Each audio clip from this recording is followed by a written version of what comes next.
নমস্কার বন্ধুরা, MS family কিচেনে আপনাদের সবাইকে জানাই স্বাগত। আজ একটা দুর্দান্ত সাথে রেসিপি নিয়ে চলে আসলাম বন্ধুরা। ভীষণ গরম, তার মধ্যে বানাবো চিকেনের ঝোল। একদম মশলা ছাড়া, কম মশলা দিয়ে পাতলা চিকেনের ঝোলটা বানাবো। এই ভিডিওটা আপনারা প্রথম থেকে লাস্ট পর্যন্ত দেখবেন। ভালো লাগলে শেয়ার, কমেন্ট, লাইক অবশ্যই করবেন। তাহলে চলুন বন্ধুরা, আমি মশলা ছাড়া কেমন করে চিকেনের পাতলা ঝোলটা বানাই আপনাদেরকে দেখাই। এই যে এখানে 1.5 কেজি মতন চিকেন নিয়েছি স্কিন সহ। আর এই চিকেনটা বন্ধুরা আমি রান্না করব, আর যে গরম পরিমাণে আমি একদম পাতলা ঝোল বানাবো। এখানে কোনো জিরে বা ধনিয়া আমি কিছুই ব্যবহার করব না, একদম সিম্পলভাবে রান্নাটা আমি বানাবো। দিয়ে দিচ্ছি 3টে বড় সাইজের পেঁয়াজ কুচিয়ে রেখেছি। পেঁয়াজ কুচি দিয়ে দিলাম, একদম ঝিরিঝিরি করে কেটে নিয়েছি। আর যা মশলা দেয়া এর মধ্যেই আমি দিয়ে দেবো, আর এক্সট্রা কোনো আমি মশলা দেবো না। এবারে দিয়ে দিলাম বড় সাইজের একটা টমেটো, 4 চামচের 1.5 চামচ আদা রসুন পেস্ট, দিয়ে দেবো পরিমাণ মতন লবণ, দিয়ে দেবো পরিমাণ মতন হলুদ গুঁড়ো, দিয়ে দেবো এখানে আমি ঝাল গুঁড়োর লঙ্কা ব্যবহার করছি, আমি কোনো কাশ্মীরি লঙ্কার গুঁড়ো ব্যবহার করছি না। এখানে দিয়ে দেবো 4 চামচের 1 চামচ লঙ্কার গুঁড়ো। এখানে আমি 100 গ্রাম টক দই নিয়েছি, ভালো করে ফেটিয়ে রেখেছি, দিয়ে দেবো টক দই। এখানে আমি তেল বেশি ব্যবহার করব না, যেহেতু আমি চিকেনটা নিয়েছি স্কিন সহ, ওখান থেকে ভালোই তেল বের হবে রান্না করার সময়। ওই জন্য আমি এখানে দিয়ে দেবো অল্প পরিমাণে সর্ষের তেল। এবার এইসব মশলাগুলো দেওয়া হয়ে গেছে, এবার আমি সুন্দর করে ম্যারিনেট করব। আপনারা দেখুন মাংসটা আমি কেমন করে ম্যারিনেট করি। আর এই মাংস যত ভালো করে ম্যারিনেট করা হবে বন্ধুরা, তত চিকেনের টেস্টটা বেড়ে যাবে। এই দেখুন বন্ধুরা, আমি মশলাগুলো একদম সুন্দরভাবে চিকেনের সাথে চটকে নিচ্ছি। এরকমভাবে ভালো করে মাখলে চিকেনটা খুব টেস্টি হয়। আর বাড়িতে একদিন এরকমভাবে চিকেন বানিয়ে খাবেন, খেয়ে আপনাদের কেমন লাগে আমাকে কমেন্ট বক্সে জানাতে ভুলবেন না। এই যে চিকেনটা যত চটকাবো চিকেনের টেস্টটা তত ভালো আসবে। চিকেনে একদম ভালো করে মেখে ম্যারিনেট করে রেখেছি। এবার আমি 10 মিনিটের জন্য ঢাকা দিয়ে রাখব। মাংসটা ওইদিকে ম্যারিনেট করতে দিয়েছি, আর এদিকে কড়ায় অল্প পরিমাণে তেল দিয়েছি। এবার আমি আলুগুলো একটু লাল লাল করে ভেজে নেব।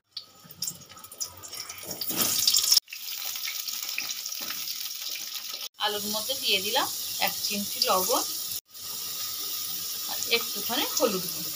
আলুটা এবার আমি ভালো করে লাল লাল করে ভেজে নেব। আলুটা লাল লাল করে ভেজে নিয়েছি, এবার আলুগুলো তুলে নেব।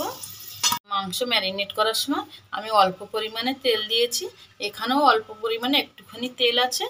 এই তেলের মধ্যে আমি রান্নাটা করে নেব। ফোড়নে দিয়ে দিলাম তেজপাতা, 2টো শুকনো লঙ্কা, লবঙ্গ, দারচিনি, এলাচ। সুন্দর একটা গন্ধ বেরিয়ে গেছে। আর এই যে দেখুন বন্ধুরা, চিকেনটা ম্যারিনেট করে রেখেছিলাম, এবার আমি চিকেনটা তেলের মধ্যে দিয়ে দেব।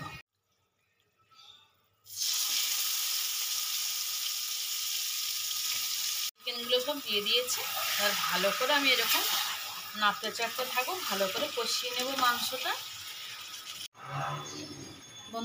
এই দেখুন চিকেনটা আমি 5 থেকে 6 মিনিট কষিয়েছি। এবার কতটা পরিমাণে জল বেরিয়েছে, আমি চিকেনটা এরকম কষিয়ে কষিয়ে জলটা পুরো শুকিয়ে নেব। এই দেখুন জলটা প্রায় শুকিয়ে এসছে। এর মধ্যে এবার আমি দিয়ে দেবো ভেজে রাখা আলু। আমি এই চিকেনটা প্রায় 6 থেকে 7 মিনিট পর্যন্ত আমি ভালো করে কষিয়ে নিয়েছি। বন্ধুরা, আজকের এই চিকেনের রেসিপিটা আপনাদের ভালো লাগলে একটা লাইক করবেন, আর বন্ধুদের সঙ্গে বেশি বেশি করে শেয়ার করবেন। দেখুন মাংসটা আরও 2 মিনিট কষিয়ে নিয়েছি, পুরো একদম তেল ছেড়ে দিয়েছে মাংস থেকে, আর একদম সুন্দরভাবে কষানো হয়ে গেছে। এবার দেখুন বন্ধুরা, সুন্দরভাবে তেল ছেড়ে দিয়েছে। এবার এর মধ্যে আমি দিয়ে দেবো অল্প পরিমাণে চিনি। আর এখানে আমি একটু গন্ধরাজ লেবুর রস ব্যবহার করব। এটা অপশনাল, আপনারা দিতেও পারেন নাও দিতে পারেন, কিন্তু গন্ধরাজ লেবুর রসটা দিলে চিকেনের স্বাদটাই অন্যরকম হয়ে যায়। একদম চিকেন থেকে তেল ছেড়ে দিয়েছে, আর কতটা তেল বেরিয়ে গেছে দেখুন। এবারে আমি জল দিয়ে দেব পরিমাণ মতো।